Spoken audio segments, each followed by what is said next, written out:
Hello guys, பார்த்தீங்கன்னா இன்றைக்கி ஆர்சிபியோட best playing eleven வந்து பார்க்கலாம் கைஸ். ஃபஸ்ட்டு வந்து பார்த்தீங்கன்னா பில் சால்ட் கைஸ். இவர் வந்து பார்த்தீங்கன்னா பவர் பிளே வந்து யூஸ் பண்ணுவார் கைஸ். ரொம்பவுமே சூப்பராக இருக்கும். இவர் கூட ஓப்பனிங்கில் விராட் கோலி தான் கைஸ். ஏன்னா 20 ஓவருக்கு நின்று எடுத்துகிட்டு போவார். நான் 3வது கைஸ் வெங்கடேஷ் ஐயரை வந்து விளையாட வைப்பேன். ஏன்னா அவர் வந்து கொஞ்சம் லெஃப்ட் ஹேண்டட் பேட்ஸ்மேன், ரொம்ப சூப்பராக வந்து ஆடுவார். 4வது கைஸ் ரஜத் பட்டிதார் கேப்டன்.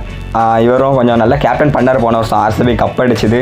அடுத்துக்கா ஜிதேஷ் சர்மா ஸ்பின்னர்ஸை ரொம்ப சூப்பராக ஆடுவார்.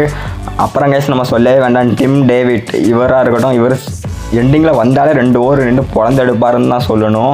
அப்புறம் கைஸ் ரொமாரியோ செபர்ட் போன வருஷம் சிஎஸ்கே கூட மேட்ச் தெரியும் என்ன பண்ணார் அப்படின்ட்டு. அப்புறம் கைஸ் குருநாள் பாண்டியா விழுக வர பேட்டிங் வராதான் ஸ்பின் ஆப்ஷன் வந்து நல்லா ஒர்க் ஆகும் கைஸ். அப்புறம் வந்து பார்த்திங்கன்னா பவுலிங்கில் புவனேஸ்வர் குமார் கைஸ். இவர் ஓப்பனிங்கில் நல்ல விக்கெட் வந்து எடுத்து கொடுத்துட்டு இருக்காரு. அப்புறம் கைஸ் ஜாஸ் கேசிலட் இவரும் சொல்லவே வேண்டாம், முதல் 2 ஓவர் நல்லா கன்று மாதிரி வந்து போட்டு கொடுத்துருந்தாரு. அப்புறம் கைஸ் எஸ் தயால் இவரும் ரொம்ப சூப்பராக வந்து கொடுத்துருந்தாரு பவுலிங் போட்டு.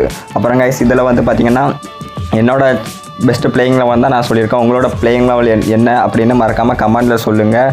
இன்னும் அடுத்தடுத்த டீமோட பிளேயிங் லெவலுக்கு நம்ம சேனலை மறக்காமல் ஃபாலோ பண்ணி வச்சுக்கோங்க. இன்னொரு வீடியோவில் வந்து மீட் பண்ணுறேன். Thank you guys.